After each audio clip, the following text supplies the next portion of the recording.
Di Jawa nggak ada konsep tentang Tuhan.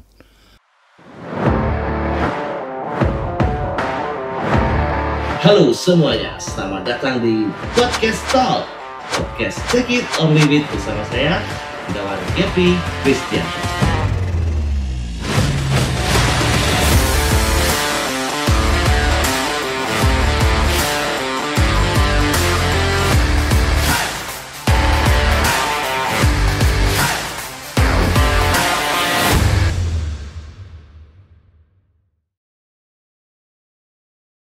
Selamat datang di Podcast Podcast yang podcast pertama yang membahas tentang wedding dan sekitar perweddingan Indonesia. Kali ini saya jamin teman-teman tidak akan mengskip karena ini adalah kesukaan dari teman-teman semuanya. Kita akan membahas tentang perklenian Indonesia. Di sini saya sudah bersama Pak Prabu. Waduh, kok Pak? Oh, itu kan ya? Apa? Mas. Biasanya Oke. Om Kang Mbah. Mbah Prabu lah. Oh, ya. sekarang paling sering banyak manggil Mbah.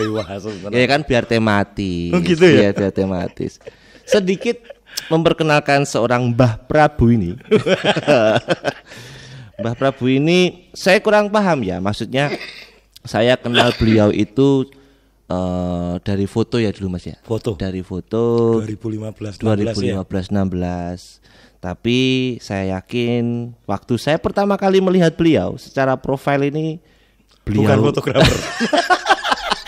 Itu aku loh yang ngomong loh. Bukan saya yang Aku ngakoni. Nah, secara profil itu sangat-sangat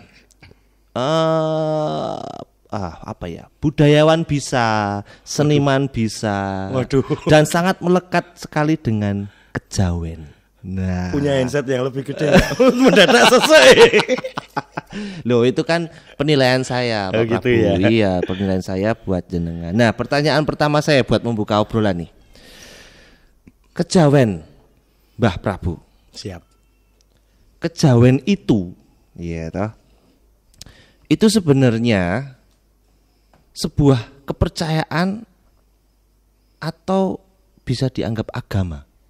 Dari perspektif mana dulu? Karena nek kita ngomong kejawen, itu kan sekarang banyak sekali distorsi tentang kata kejawen itu sendiri. Oke. Kata kejawen biasanya nek sekarang dilekatkan pada sebuah sistem keyakinan yang masih dianut oleh beberapa orang di Indonesia, terutama kebanyakan di wilayah Jawa, Bali, Sumatera gitu nggih. Ada sekelompok orang atau sekelompok komunitas yang diistilahkan sebagai orang kejawen atau orang yang menganut kepercayaan kejawen. Padahal nek kita mau belajar lebih detail lagi, kata kejawen itu malah pertama kali muncul itu kira-kira abad 16, abad 17. Oh, gitu ya. Pada waktu itu ketika banyak sekali orang-orang manca, orang-orang dari luar Indonesia. Waktu itu belum ada Indonesia. Anggap aja kita mengistilahkan Nusantara. Oke. Orang-orang dari manca, dari luar Nusantara yang ada di wilayah Nusantara, terutama di Jawa. Yang berperilaku keseharian, gaya hidupnya, cara pakaiannya dan lain sebagainya menyerupai orang Jawa, sehingga disebut sebagai orang kejawen. Nah, tapi sampai sekarang di Jawa sendiri ada sebuah sistem kepercayaan yang sebenarnya mereka nggak mau disebut sebagai kejawen karena memang mereka adalah orang Jawa gitu loh. Kejawen itu kan istilahnya gini, kayak misalkan warna ya. Warna putih sing gopak abang diistilahke kabangan. Warna kemerah-merahan. Iya, kemerah-merahan gitu. Nah, orang-orang penghayat atau orang-orang yang masih ngugemi kapitayan Jawa, itu mereka sebenarnya agak-agak risih disebut kejawen karena realitanya mereka adalah orang Jawa gitu. Karena sudah asli Jawa, Orang kok asli dibilang Jawa. kejawen Iya. gitu Mas ya. Sudah memang merah kok dibilang merah gitu kan. Memang abang kok darani kabangan Iya, gitu. Nah, kata kejawen sendiri populer, yang mempopulerkan itu malah orang-orang dari luar, terutama pada waktu itu orang-orang VOC, orang-orang gitu. company. Dan kalau sekarang di Belanda sana, di Eropa sana, ada sebuah sistem keyakinan yang disebut kejawen. Ya itu betul, itu karena adalah sistem keyakinan dari orang-orang sana yang mengadopsi dari keyakinan-keyakinan yang ada di Jawa. Karena jadi mereka orang Belanda tapi mengadopsi sistem keyakinan Jawa. Makanya disebut kejawen. Nah di sini salah kaprahnya orang Jawa sendiri diarani kejawen gitu. Padahal sudah Jawa. Gitu.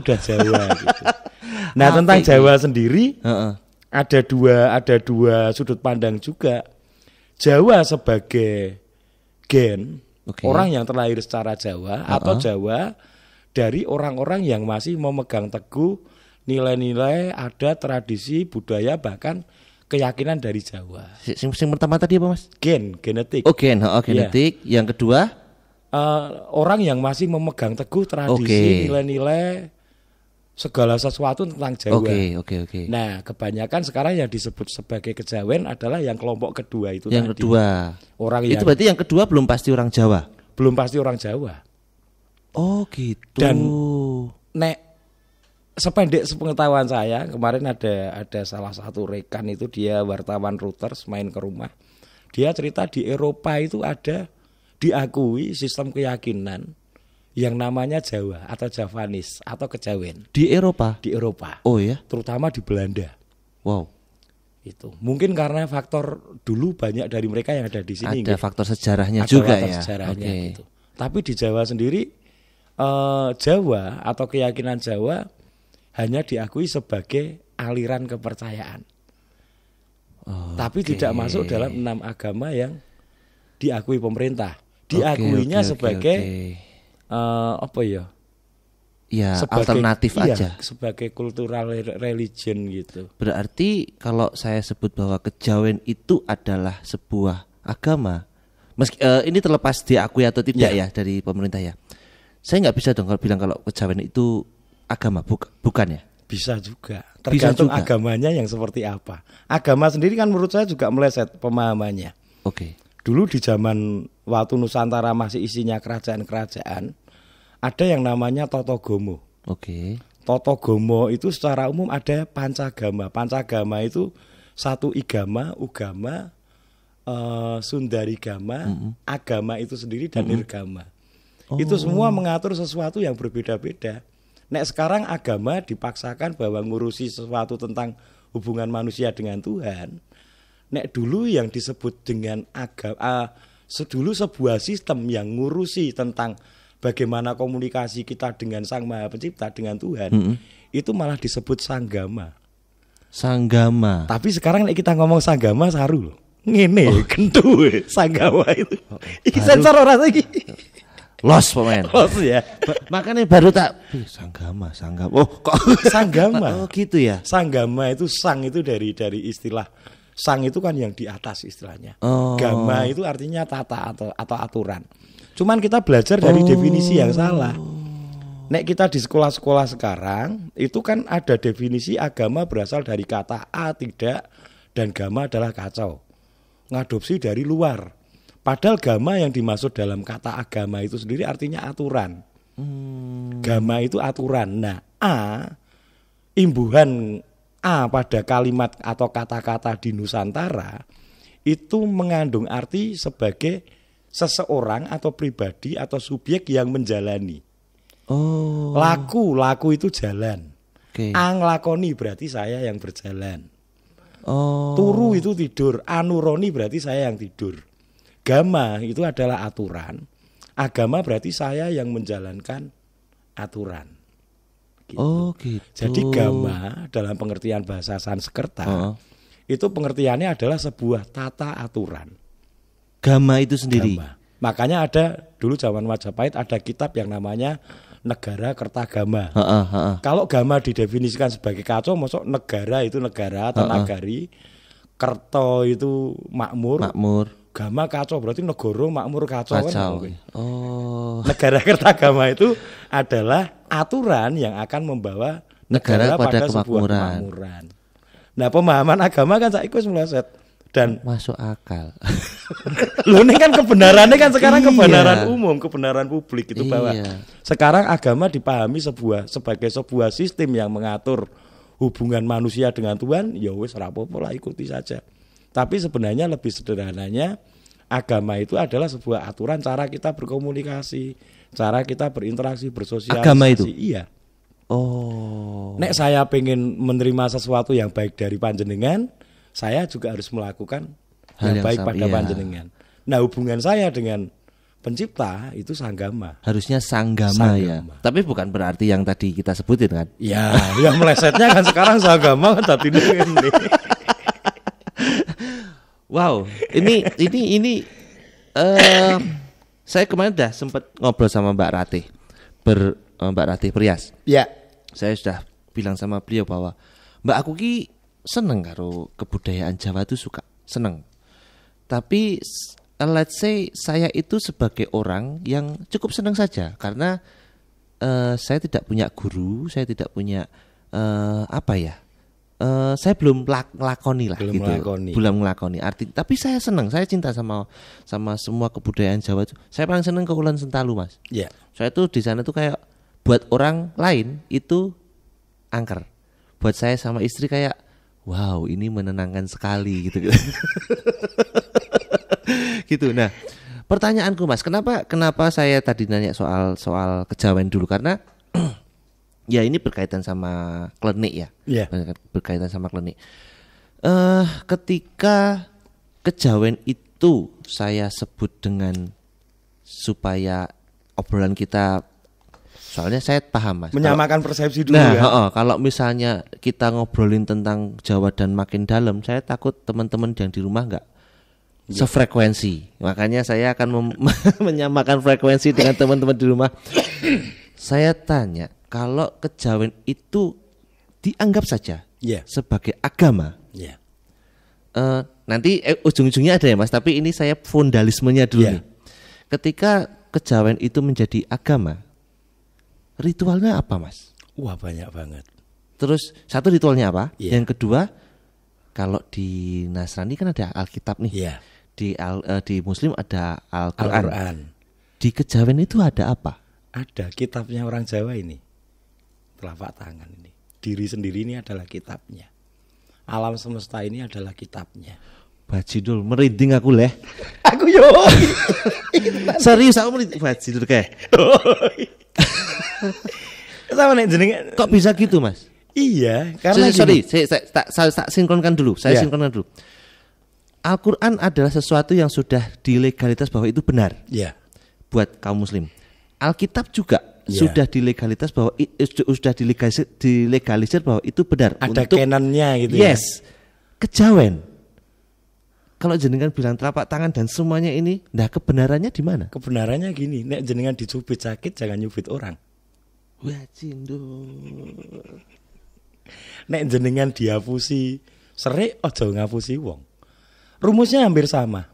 Apa yang orang lain ingin lakukan atau perbuat padamu, perbuatlah dulu untuk dia. Di Jawa itu rumusnya cuma nandur ngunduh. Tabur tuai. Tabur tuwe, nandur ngunduh. Nandur kabecikan, ngunduh kabecikan. Nandur sesuatu yang baik pada apa dan siapapun. Bedanya gini ya, bukan sekedar siapa. Nek siapa kan konotasinya sesama manusia gitu. Ning nek wis muni apa, kuwi kan tentang sing ketok karo sing ra ketok. Oh, Apa gitu saja ya. itu. Bahkan hampir sama kayak Buddha ya. Di Buddha itu kan ada pemahaman bahwa tidak boleh menyakiti makhluk apapun. Ya. Dan makhluk itu tidak harus yang hidup ya. Betul. Di Jawa lebih ekstrim lagi. Jawa meyakini bahwa segala sesuatu yang ada di dunia ini hidup. Apapun. Apapun. Nanti kita buktikan lewat ilmu pengetahuan. Oh ya. Hidupnya gini, definisi ilmu pengetahuan yang dinamakan makhluk hidup itu kan dia harus bisa berkembang biak, harus menyesuaikan diri terhadap lingkungan, butuh makan dan lain Iya, sebagainya. iya. Tapi ada satu yang dilupakan, bahwa yang namanya hidup itu adalah gerak. Oke. Nah, nek kita ngelihat sebuah materi yang seolah-olah diam gini, ini kan karena panca indera kita terbatas sehingga kita menangkap ini sebagai benda yang tidak bergerak. Oke. Coba pakai mikroskop. partikelnya, atomnya itu bergerak sedemikian kencangnya sehingga saking cepatnya gerakan itu dia memadat menjadi sebuah benda padat. Gerakan itulah yang dinamakan hidup. Makanya di Jawa ada unen-unen urip itu urup, yang dimaksud urup itu adalah gerak. Oke, Basidul jerutunan lagi lah. Iki jogo ora saya nggak expect kalau sampai sedalam ini sebenarnya. Cuman sebenarnya aku cuma nyari fondasinya doang buat obrolan kita ke depan. Tapi kok dalam banget Basidul. Jadi kalau misalnya kita menganggap bahwa sorry Mas, itu tadi yang pertanyaan kedua belum dijawab. Yang pertama kan kitabnya apa? Yeah. Yang kedua ritualnya. Ritualnya macam-macam. Di Jawa itu ada unen-unen gini. Kita tidak bisa menjangkau sesuatu yang tidak terlihat. Kalau terhadap yang terlihat aja kita abai. Di Jawa itu kan ada istilah Gusti itu tan keno kinoyo ngopo. Tidak bisa didefinisikan, tidak bisa diterjemahkan. Terdefinisi tapi tidak terdefinisi. Bahkan tidak terdefinisikan. Iya. Ketika Tuhan itu bisa didefinisikan, dia sudah bukan Tuhan. Betul, lagi. Karena setuju. dia sudah bukan maha segalanya. Iya. Sudah bisa digambarkan. Sudah bisa diformulakan. Iya. Nah, pemahaman orang Jawa gini, kalau terhadap segala sesuatu yang tidak bisa dijangkau dengan nalar dan pikiran saja kita abai. Kalau terhadap segala sesuatu yang bisa ditangkap oleh panca indera, bisa dinalar, bisa dilogika kita abai, bagaimana kita akan bisa menjangkau sesuatu yang kita tidak bisa menangkap dengan panca indera? Minimal kelihatan lah ya. Makanya di Jawa ritual-ritualnya itu selalu menggunakan simbol, selalu menggunakan katakanlah anggap aja bahasanya perantara gitu nggih. Oke. Dan sekarang rata-rata dibilang sebagai sesuatu yang klenik, musyrik gitu. Sembayang neng kali atau di mata air. Sebenarnya tidak menyembah mata air itu sendiri, tapi sedang bersyukur pada Tuhan bahwa beliau menciptakan mata air ini sehingga bisa menjadi penghidupan. Neng wit gede katakanlah. Neng wit gede ini ada propagandanya juga. Oke. Tapi paling sederhananya gini, di wit gede itu bukan kita nyembah penunggu atau apa segala sesuatu yang ada di pohon itu, tapi kita mensyukuri bahwa Tuhan ini menciptakan pohon ini sehingga pohon bisa menjadi penghidupan bagi sekitarnya. Buat burung-burung yang bersarang di pohon itu, dia nyerap atau nyimpan tampungan air di bawahnya, dia menjaga ekosistem di sekitarnya gitu. Jadi ritualnya mensyukuri segala sesuatu lewat media apapun ya. Caranya Mas, kalau sorry ini saya potong bentar. Kalau di agama masing-masing, kan ada doa ini, ada doa itu, ada di saya kan ada Bapa Kami, ada Santa Maria gitu kan. Nek kejawen? Ya nek di Jawa tentu ada sendiri ya, istilahnya kayak nek sing baku ada mantra-mantra gitu. Oke. Tapi sing paling sederhana gini, menurut pemahaman saya tentang Jawa, doa yang paling kabul, doa yang paling efektif itu yang seperti apa sih? Saya balik nanya dulu. Kalau saya, prinsip saya, doa itu bersyukur. Itu ya? Ya, jadi kan ada yang bilang tuh, berdoalah terus menerus sampai doamu terkabulkan. Itu kok konsepnya kok saya nggak masuk toh. Karena itu kayak maksa. Saya pengen anak saya masuk TN misalnya. Tuhan tolong masuk itu. Tidaklah nggak masuk. Tahun depan lagi tapi itu kayaknya tuh emang anakmu tidak di TN. Padahal nek jenengan diajari ya doa itu sing sederhana aja ya. Terus endingnya adalah dan detail kehendakmu gitu kan. Dan detail itu. Nah ini katakan harus ini. Detail. Saya memahami doa yang paling kabul itu adalah doa sing bloko suto. Bloko suto itu opo anane opo perlune. Makanya diajarno di doa Bapa Kami itu kan jadilah kehendakmu di bumi seperti di surga. Berilah kami pada hari ini makanan kami yang secukupnya. Opo butuh ya opo perlune gitu loh. Dan ini paling sederhana adalah doa yang kita sendiri tahu apa yang kita minta. Sering loh kejadian orang berdoa dijawab doane iso bingungi. Karena dia nggak tahu apa yang dia minta. Karena dia nggak bloko suto, nggak opo butuh ya opo perlune. Pak Prabu, aku itu sampai di fase aku tuh nggak minta apa-apa. Saya sudah lupa cara berdoa. Iya, saya tuh sampai terserahlah mau dikasih apalah gitu. Jadi kayak ketika ada orang bilang, "Kau mau minta apa? Berdoalah." Enggak, aku nggak minta apa-apa, nggak pengen apa-apa aku. Saya ngajari anak-anak saya, termasuk sering saya sharing dengan beberapa temen, nek sedang punya ikhtiar tertentu, saya malah ngajari mengucap syukur dulu, matur nuwun. Kita belum terima tapi kita sudah matur nuwun. Belum terima kasih udah minta-minta. Nah. Dan kita kan sering dalam doa kita memperkosa Tuhan toh. Cek, iki jeru loh Cek. Nanti keluar-keluar ada di kejawen piye Mas? Oh enggak harus jadi kejawen Mas. Di semua keyakinan, jenengan kan tahu latar belakang saya sarjana teologi, saya master teologi. Iya. Terus saiki kok jadi banyak yang bilang saya dukun gitu. Iya terserah, itu kan persepsi mereka gitu kan. Betul. Tapi bahwa di kehidupan sehari-hari saya selalu orang-orang yang berproses dengan saya, lebih banyak saya tanamkan nilai-nilai dari pengalaman perjalanan hidup saya. Bukan yang dari jari nine loh ya. Iya, betul. Nuwun sewu, meskipun itu tertulis di Alkitab sekalipun, kalau saya belum ngelakoni, saya nggak berani ngajari. Oh iya. Saya nggak berani ngajari gitu. Saya biasanya sharing tentang sesuatu yang sudah saya lakukan, misalkan dalam hal doa tadi. Saya sudah lama nggak pernah kok doa bilang minta-minta itu. Misalkan saya lagi pengen ya, ini misalkan lagi ada kebutuhan. Oh sebentar lagi anak masuk sekolah harus daftar ulang gitu. Saya ndongane sederhana. Gusti matur nuwun sampun dicawisi, biyo kagem benjang daftar ulang gitu. Iya. Wih kok yo sak ndilalah ono itu Mas. Jalane itu wis ora ngerti sekondi selalu ada gitu. Kan saya tuh sering ngebahas ini ya Jack ya. Kita berdua ya soal kepercayaan dan agama. Kebetulan anak saya ini sholatnya kenceng Mas. Oh enggak apa-apa. Iya. Jadi yang lain 5 kali dia 7 kali. Iki mau keke mariban 3 rakaat loh. Saking kusuwe tak tambahi sak rakaat lah. Ngarang. Saya sering ya dia tahu kalau saya Nasrani tapi saya nggak pernah ke gereja. Iya. Sempat kita jadi obrolannya Jack ya. Berarti sering main ke rumah saya aja. Gitu ya? Kan rumah saya gereja. Oh iya, ning gereja to. Nek di kowe ning gereja. Dolan dengan Pak Prabu ning gereja. Jadi sering jadi obrolan kita bahwa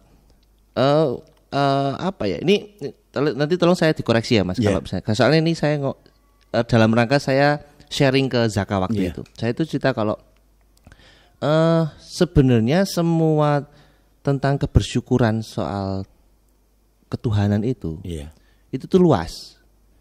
Tapi personal banget kan? Iya, cuman itu yang disebut tadi aku bilang sanggama itu tadi. Oh itu ya. Personal. Cuman saya bilang gini, pemerintahan kita itu terlalu sensor ya.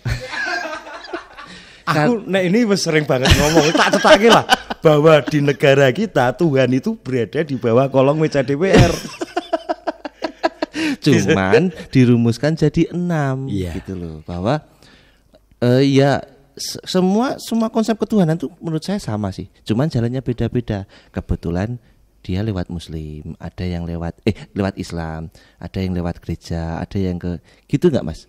Konsepnya bener gitu ya?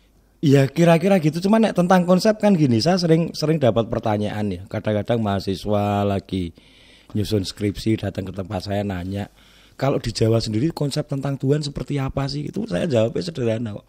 Di Jawa nggak ada konsep tentang Tuhan. Konsep itu kan rumus ya. Iya. Di Jawa itu ketuhanan itu adalah hidup laku.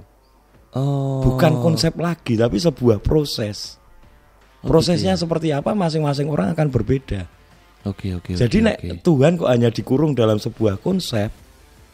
Wah sombong banget manusia bisa mengurung Tuhan, bisa mengkonsep sebuah Tuhan gitu, sebuah Tuhan ke konsep ketuhanan gitu kita terlalu bisa. Ini ya. Di Jawa Tuhan itu ketuhanan atau Tuhan itu bukan konsep, tapi sebuah laku, sebuah perjalanan. Oke, sebuah laku, sebuah perjalanan. Dan kembali lagi ke hidup tadi, gerak itu tadi.